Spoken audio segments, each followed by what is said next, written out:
Ils me traitent de populiste parce que ça les emmerde que je sois populaire. On est un pays où il y a plein d'imagination, plein d'idées.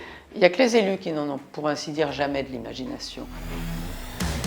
Les énarques, ce sont des gens qui font très très bien ce pourquoi ils sont formés, mais ils sont formés davantage à l'étude des dossiers qu'à la résolution des problèmes humains. Alors je compte sur vous, le 12 juin, c'est à vous de réagir.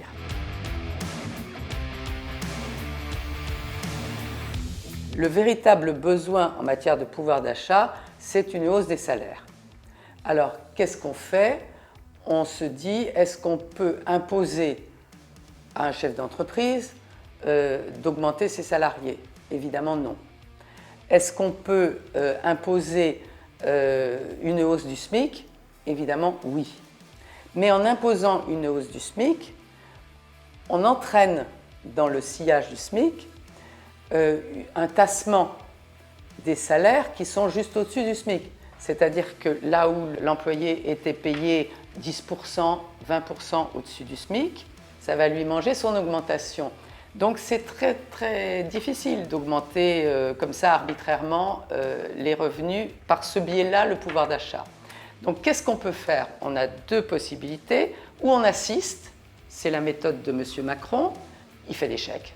Alors on tire des chèques. C'est, en ce qui me concerne, une forme d'assistanat, que je trouve assez malsain, surtout quand on a prétention à faire de la France une économie très dynamique avec la Startup Nation et tout ce qu'il nous a vendu. Donc il y a une autre méthode qui consiste à donner du pouvoir d'achat en allégeant la charge fiscale. Si on l'allège par les impôts directs, ce qu'il a pas trop mal fait d'ailleurs. L'impôt sur le revenu a été plutôt allégé. Monsieur le maire a fait du travail dans ce sens. Bon. Mais en revanche, les impôts indirects, presque simultanément, augmentaient. C'est-à-dire qu'au fur et à mesure qu'on allégeait la charge des gens qui avaient à payer l'impôt sur le revenu, qui ne concerne pour mémoire que 1 sur 2 de nos compatriotes, dans le même temps, on augmentait la charge des taxes. Alors les taxes, elles sont payées par tout le monde, donc ils se sont dit, dans une logique d'aider les plus modestes, on va faire des chèques, on va leur faire des cadeaux, 100 € par-ci, 50 € par-là, etc., etc. Ça n'est pas, de mon point de vue, une bonne solution. D'une part parce que c'est de l'argent que l'on redistribue. Finalement, on redistribue vos impôts. Mes impôts, ils ne servent pas à être redistribués. Mes impôts, ils servent à gérer mon quotidien à travers les routes, les transports, l'hôpital, etc., etc. Alors, après, vous avez le panier, par exemple, de la ménagère. Je pense qu'il faudrait, à un moment donné, élargir la TVA à 5,5 et diminuer les produits qui sont de première nécessité et qui concernent plutôt les produits qui sont taxés aujourd'hui à 20%, par exemple. L'essence, bizarrement, est taxée à 20%, c'est quand même la chose la plus... Bon. Vous considérez que l'essence est un produit de première nécessité et que vous ne payez donc pas 20% sur l'essence, mais 5,5% ou 5%, déjà, ça vous réduit considérablement le prix de l'énergie à la pompe. Idem pour l'énergie, pour l'électricité, idem pour le gaz, idem pour tout. Alors évidemment, ça fait un trou dans le budget de l'État, hein, il n'y a pas de... Bon. Mais on a dépensé tellement d'argent à des conneries que on n'en est plus là. Quand vous voyez les milliards qui sont sortis pour des choses qui, entre nous soit dit, étaient quand même pas indispensables, on peut quand même casser la tirelire de Bercy et alléger la TVA sur les produits énergétiques.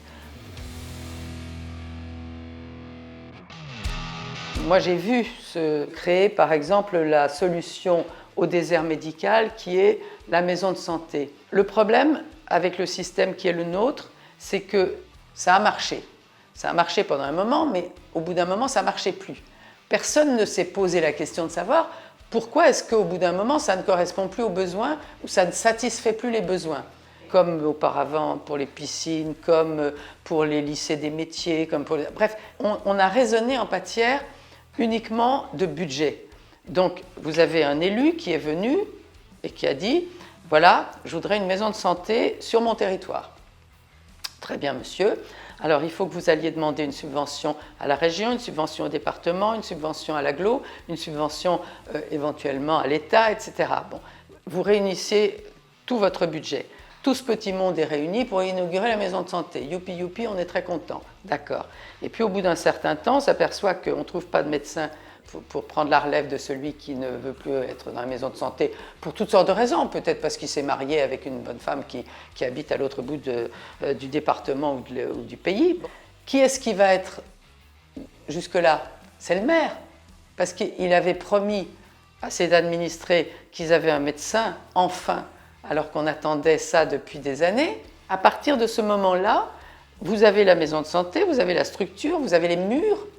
Vous avez financé les murs, mais vous n'avez pas financé le fonctionnement de votre maison de santé. Le fonctionnement, il retombe sur qui? Il retombe sur le maire. Et le maire, il est super dans l'embarras. Et je constate ça tout le temps. Alors, vous allez me dire en quoi est-ce que réagir est la réponse au problème? Moi, je ne dis pas que ce soit la réponse. Je dis que quand il y a un problème, il n'y a personne pour le signaler. Et il n'y a personne pour analyser ce problème. On est chez les fous, quoi. Alors, résultat, tu as des lycées qui ont coûté des millions, les intercours au lycée, mais c'est vide. Tu n'as absolument personne. Tu as des internats entiers qui ont été construits pour rien parce qu'il n'y a personne dedans. Tout ça, c'est des millions dépensés. Et quand je dis des millions, parce que je suppose qu'on n'a pas le pompon en la matière, hein, c'est pareil dans toutes les régions et dans tous les départements. Et il n'y a personne pour analyser ce problème. Si vous allez voir le conseiller régional en disant « mais je ne comprends pas, votre lycée, il est à moitié vide », moi, ce n'est pas mon problème. J'ai donné l'argent pour construire. Maintenant, le reste, c'est l'éducation nationale. Vous allez au rectorat. Et vous dites, non mais attendez, moi c'est pas mon problème, hein. Ça a été construit, maintenant s'il n'y a pas un élève à l'intérieur ou s'il n'y en a pas assez, c'est pas mon problème. Il n'y a jamais d'analyse des besoins. Et je pense que pour faire une analyse pertinente des besoins, il faut commencer par avoir des indications. Et il faut commencer par mettre toutes ces indications dans un tamis pour voir comment on peut satisfaire ces besoins. Et là, en l'occurrence, qui est-ce qui va dire à Madame Gibson, par exemple, ou à Monsieur X qui se présente, qui est-ce qui va dire « mais attendez, votre solution là que vous nous avez présentée la dernière fois, ça n'a pas fonctionné ». Bah écoutez, je ne sais pas, allez voir le maire, allez voir... Il n'y a personne. Donc c'est ça qui me fait dire qu'il y a un moment où il faut que les gens réagissent, parce que s'ils ne réagissent pas, bah, tu reproduis.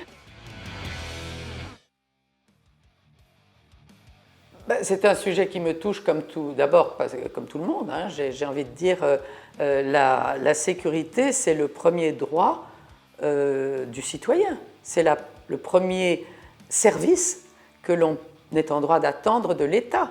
C'est qu'il vous protège au plan de la sécurité. Moi, j'ai vu pendant des années des collègues élus dire et si on parlait du bonheur, etc. Le bonheur, ce n'est pas l'affaire de l'État, excusez-moi.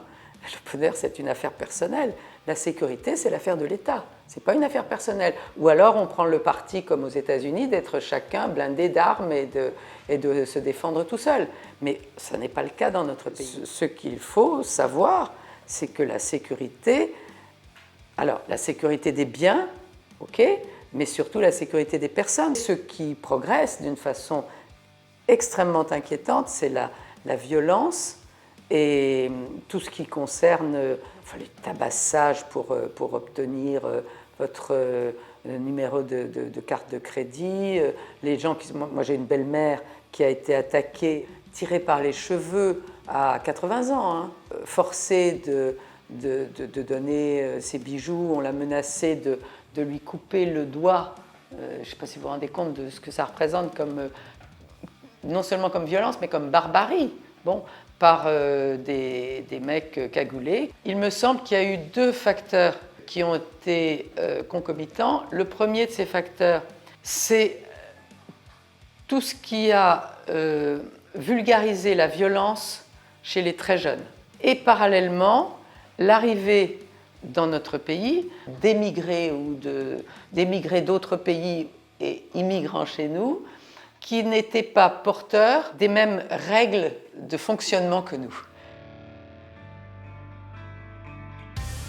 Par rapport à l'emploi, par exemple, je pense qu'il serait intéressant de s'orienter davantage vers les demandeurs d'emploi qui sont des tout nouveaux demandeurs d'emploi, de façon à les recaser immédiatement, voire même avant qu'ils aient terminé leur période de préavis, si je puis dire, avant d'être licenciés, pour pouvoir immédiatement les réintégrer dans une autre entreprise sans avoir à les faire passer systématiquement par la case Pôle emploi. Aujourd'hui, les aides, elles sont entièrement conditionnées à des critères économiques et sociaux. Il y a un filtre dans notre pays qui est un filtre exclusivement économique et social. Mais vous avez des tas de gens qui ont des difficultés énormes dans la vie parce qu'ils veulent donner à leurs enfants un maximum de possibilités, mais que eux, ils ne sont pas dans le besoin. Je veux dire, vous avez par exemple des gens qui ont 2 salaires à 2 000 € par mois, ils payent des impôts à ce tarif-là, mais en attendant, avec l'augmentation du coût de la vie aujourd'hui, avec les difficultés qu'il y a à trouver un certain type de formation dont on a besoin par ailleurs, eh bien, ça ne veut pas dire que ces gens-là, ils ont les moyens de prendre en charge complètement leur fils qui veut faire, je ne sais pas, pâtissier. On a tendance à considérer comme des aides ce qui devrait être, en fait, plutôt des accompagnements. Des accompagnements de gens qui ne sont pas dans le besoin, mais qui demandent à être accompagnés. Pourquoi ? Parce qu'il y en a marre de dire on a trop de chômeurs et on n'a pas assez de gens formés. Mais non d'un chien qu'on a gratté un petit peu, pourquoi on est dans cette situation-là ? Moi, j'ai été élue à la région pendant 10 ans. Et pendant 10 ans, j'ai vu qu'on finançait, par exemple, des formations pour apprendre à rédiger un CV. Est-ce que c'est vraiment utile de payer des équipes pour vous aider à rédiger un CV alors qu'on a un besoin cruel de boulangers-pâtissiers ? On n'a pas des chômeurs, non, on a juste des gens qui sont mal formés ou qui ne sont pas assez formés ou je ne sais quoi. Je trouve qu'il y a un paradoxe et même un hiatus profond entre d'un côté, on t'explique que si tu es un bon écolo ou si tu es un respectueux de l'environnement et tutti quanti, il faut que tu arrêtes de voyager autant, en tout cas en avion ou en voiture. Il faut que tu cultives ton jardin et que tu arrêtes de faire venir des oranges parce que c'est pas la saison et ainsi de suite, et qu'il n'en pousse pas chez toi. Hein. Bon, etc., etc. Toutes sortes de mesures qui sont des mesures de bien-pensance écologique qui sont complètement régressives. Parce que pendant des centaines d'années, les enfants sont morts du scorbut parce qu'il n'y avait pas d'oranges. C'est con, hein ? Bon. Et maintenant, il faudrait arrêter de faire venir des oranges. Et il y a mieux. Si on dit, mais finalement, c'est pas grave, le réchauffement climatique, on pourra faire pousser des oranges en Normandie au lieu de faire pousser des pommes. Oh là là, scandale!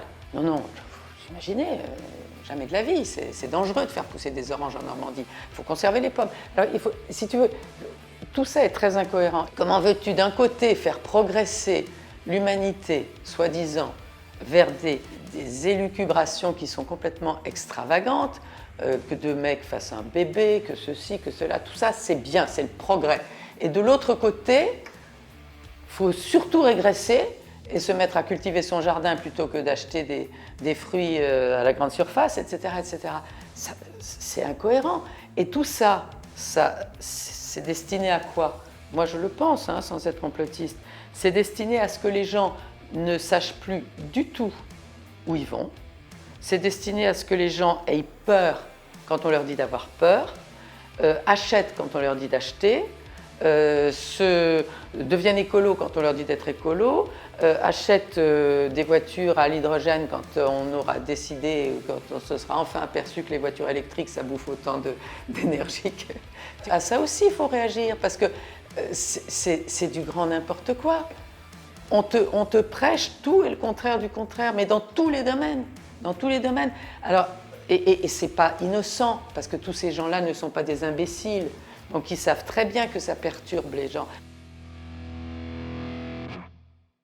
Donc il n'y a pas de raison pour que les idées de Madame Dupont au fin fond d'un petit village de l'Eure n'aient pas une valeur aussi pertinente que celle qui naît dans la tête d'une élue de la République. Il n'y a pas de raison. Et moi, ce que je voudrais, c'est que les idées montent de la base, mais que ça débouche sur ces fameux élus de façon à pouvoir les mettre en œuvre et simplifier la vie. Parce que le problème, c'est qu'un élu politique, c'est pas là pour vous rendre heureux, c'est là pour vous simplifier la vie.